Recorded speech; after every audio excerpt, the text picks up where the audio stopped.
4800 4900 5000 5000 5100 5 रुपये 10 रुपये 15 रुपये 20 रुपये 5200 5200 5 10 15 20 सवा 5200 साढ़े 5200 5300 सवा 5300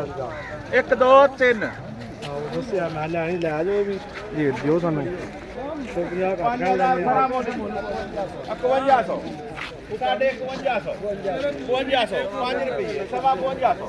साढ़े 5200 5300 5300 5300 5 सवा 5300 30 रुपए जी 31 32 33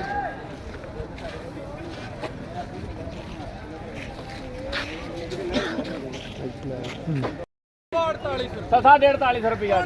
4980 रुपये जी 4880 रुपये 4900 पूरा 5 रुपये जी 4905 जी 4905 जी दसो जी 4905 जी 10 15 20 25 रुपये जी 4905 1 2 3 जी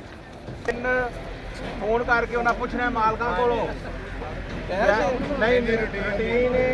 शेप ट्रेडर की ढेरी है रेट 4400 रुपया पक्का 5 रुपए 4705 4700 साढ़े 4800 5 रुपये साढ़े 4800 55 रुपये 4900 5 रुपये साढ़े 4900 55 रुपये 4960 रुपये 65 रुपये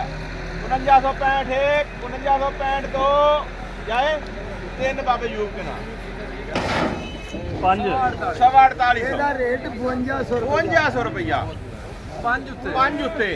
1 2 3 लो जी चल गो दे आ गए 1 2 ਕਿੰਨੂੰ ਵਿਖਾਣਾ 5500 5 1 2 3 4700 है ना दे 4700 साढ़े 4700 4800 सवा 4800 साढ़े 4800 पौने 4900 पूरा 4900 ਅਸੀਂ ਵੀ ਫੇਰ ਦੇ 5000 5000 5000 खरा 5 रुपए 50 रुपए 1 2 3